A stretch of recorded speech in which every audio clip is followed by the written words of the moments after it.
പച്ചക്കള്ളങ്ങളാണിത് മുഴുവൻ. മനസ്സിലാക്കണം. ആദം അലൈഹിസ്സലാത്തു വസ്സലാമിന്റെ മുന്നിലേക്ക് ലാനത്താക്കപ്പെട്ട പിശാച് എന്നിട്ട് പറഞ്ഞത് എന്താ? ഞാൻ സത്യസന്ധനാണ്, ഞാൻ നല്ല ഗുണകാംക്ഷിയാണ്, ഞാൻ നിങ്ങൾക്ക് നന്മ വരണമെന്നാണ് ആഗ്രഹിക്കുന്നത്. ആ വൃക്ഷത്തിന് സമീപത്തേക്ക് നിങ്ങൾ പോകരുത് എന്ന് പറയാനുള്ള കാരണം, അള്ളാഹു നിങ്ങളെ വിലക്കാനുള്ള കാരണം, നിങ്ങൾ അത് കഴിച്ചാൽ ശാശ്വതരായി സ്വർഗത്തിൽ തന്നെ കഴിയേണ്ടി വരും, നിങ്ങൾ അത്യുന്നതമായൊരു പദവിയിലേക്ക് ഉയർത്തപ്പെടും, അതുകൊണ്ടാണ് അങ്ങോട്ട് പോകരുത് എന്ന് പറഞ്ഞത്. ഞാൻ ഒരു വിശ്വസ്തനായ ഗുണകാംക്ഷിയാണ് എന്ന് പറഞ്ഞുകൊണ്ടാണ് പിശാച് വന്നതെങ്കിൽ അതിന് തത്തുല്യമായി ഇദ്ദേഹം ഇത്രയും നേരം പറഞ്ഞത് മുഴുവനും ബാത്തിലാണ്, കളവാണ്, പച്ച നുണയാണ് എന്ന് അദ്ദേഹത്തിന്റെ അതേ സീഡിയിൽ തന്നെ അദ്ദേഹം പറയുകയാണ്. എന്തുകൊണ്ട്? ഈ പറഞ്ഞ ബുഖാരി ഉണ്ടല്ലോ, ഇദ്ദേഹം എന്തൊക്കെയാ പറഞ്ഞത്? 60 ഹദീസുകളെ നിഷേധിച്ചു എന്ന് നമ്മൾ ആരോപിച്ചു. പക്ഷെ ആ 60 ഹദീസ് ഏതാണെന്ന് എഴുതി തന്നിട്ടില്ല. ഇനി 60 ഹദീസുകൾ ദുർബലപ്പെടുത്തി എന്ന് നേരത്തെ പറഞ്ഞല്ലോ, തള്ളിയിട്ട് മുജാഹിദ് പ്രസ്ഥാനത്തിന് ഒരു സുന്നത്തും നഷ്ടപ്പെട്ടില്ല എന്ന് പറഞ്ഞല്ലോ. അത് യഥാർത്ഥത്തിൽ തള്ളിയതല്ല, നേരെ മറിച്ച് തള്ളി അല്ലെങ്കിൽ ഞാൻ ദുർബലപ്പെടുത്തി എന്ന് സങ്കല്പിച്ചാൽ തന്നെ എന്നാണ്. പിന്നെ ബുഖാരിയുടെ മുഖദ്ദിമയിൽ തന്നെ ഈ ബുഖാരിയിലെ ചില ഹദീസുകളെ കുറിച്ച് അതിന്റെ ചുവട്ടിൽ വിമർശന വിധേയമാണെന്ന് എഴുതി വെച്ചത് ആ ഹദീസിനെ തള്ളാനല്ല, നേരെ മറിച്ച് വിജ്ഞാനത്തിന്റെ വർധനവിന് വേണ്ടി മാത്രമാണ്. മാത്രമല്ല, ലോകത്ത് കഴിഞ്ഞുപോയ മുജാഹിദുകൾ അംഗീകരിക്കുന്ന ഹാഫിദുകൾ വരെ വിമർശിച്ച ഹദീസുകളെ ഇദ്ദേഹം സഹിഹാക്കുകയാണ് ചെയ്തത് എന്നെല്ലാം പറഞ്ഞ ഇദ്ദേഹം ബുഖാരിയും മുസ്ലിമും സംയുക്തമായി റിപ്പോർട്ട് ചെയ്യുന്ന ഒരു ഹദീസ് ഉണ്ട്. ഏതാ ഹദീസ് എന്നറിയോ? അഷ്റഫുൽ ഹൽഖ് മുഹമ്മദുർ റസൂലുള്ളാഹി സ്വല്ലല്ലാഹു അലൈഹി വസല്ലമക്ക് സിഹ്ർ ബാധിച്ചു. ലബീദ് ഇബ്നു ഔസം എന്ന് പറയുന്ന ജൂതൻ നബി സല്ലല്ലാഹു അലൈഹി വസല്ലമക്ക് സിഹ്ർ ചെയ്തു എന്ന് പറയുന്ന ഹദീസ് ഇതേ ബുഖാരി ഉദ്ധരിക്കുന്ന ഹദീസാണ്, ഇമാം മുസ്ലിം ഉദ്ധരിക്കുന്ന ഹദീസാണ്, ലോകത്ത് കഴിഞ്ഞുപോയ മുഹദ്ദിസുകളെല്ലാം സംയുക്തമായി റിപ്പോർട്ട് ചെയ്ത ഹദീസാണ്. ആ ഹദീസിനെ കുറിച്ച് അതേ സീഡിയിൽ ഞാൻ ബുഖാരിയിലെ ഹദീസുകളെ നിഷേധിക്കുന്നില്ല, നിഷേധിച്ചിട്ടില്ല, സഹിഹാക്കുകയാണ് ചെയ്തത് എന്ന് പറഞ്ഞ അതേ പണ്ഡിതൻ തന്നെ പറയുന്നത് നിങ്ങളൊന്ന് കേട്ട് നോക്കൂ. പിന്നെ നബിക്ക് സിഹ്ർ വലിച്ചെന്നുള്ള ഹദീസാണ്.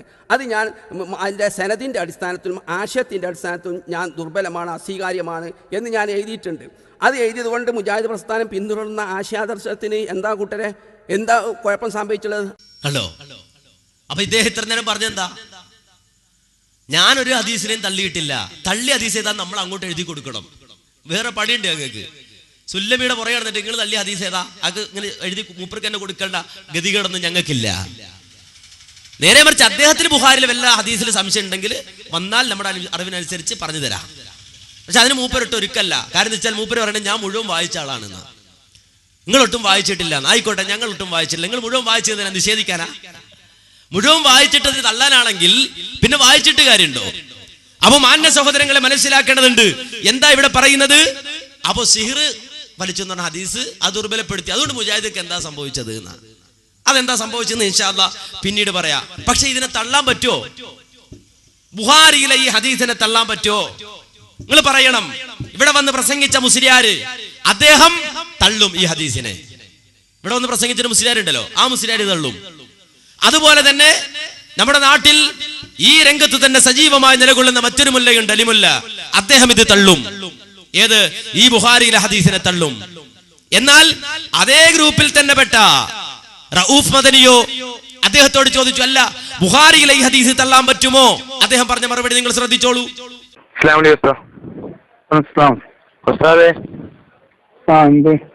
നബി സല്ലല്ലാഹു അലൈഹി വസല്ലമക്ക് സിഹ്ർ ബാധിച്ചെന്ന് പറയുന്ന ബുഖാരിയിലെ ഹദീസ് ഇല്ലേ? അതെ, അതിന്ന് പല ആളുകളും തള്ളിക്കളയണം ഉസ്താദ്. ഇതിനെ കുറിച്ച് എന്താണ് ഉസ്താദ് പറയാനുള്ളത്? അത് തള്ളാന്ന് ഒരാൾക്ക് പ്രത്യേകിച്ച് ന്യായമുണ്ടല്ലോ. ആ, ഓർക്കെന്താ ഞാൻ ഡയറക്റ്റ് തള്ളാന്? അങ്ങനെ തള്ളാൻ പറ്റിയ ഹദീസാണോ ഉസ്താദ് അത്? ബുഖാരിയുടെ ഹദീസുകളൊക്കെ സഹിയല്ല, അങ്ങനെ തള്ളുന്നു. തള്ളാൻ പറ്റൂലേ?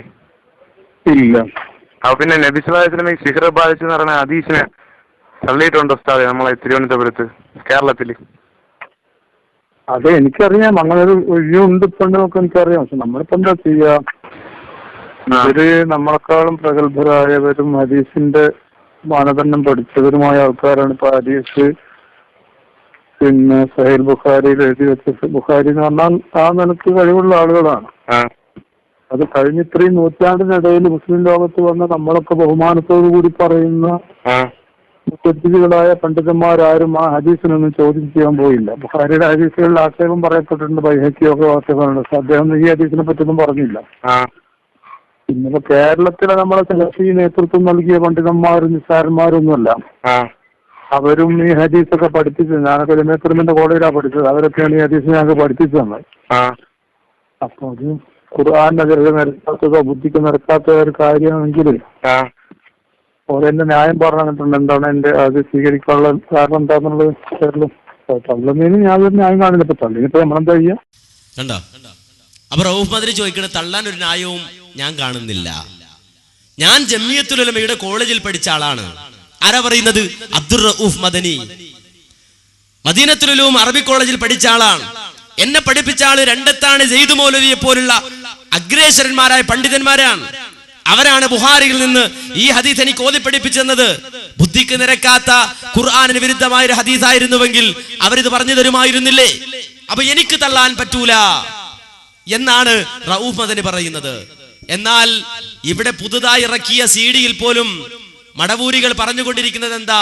ബുഖാരിയിലെ ഹദീസ് ദുർബലാണ്. എന്നിട്ട് അതേ CD-യിൽ തന്നെ പറയാ ഞാൻ തള്ളിയിട്ടില്ല. അതേ CD-യിൽ തന്നെ പറയാ മറ്റുള്ളവർ തള്ളിയത് ഞാൻ ശരിയാക്കുകയാണ്. എന്താ ഇതിന് പേര് പറയുക?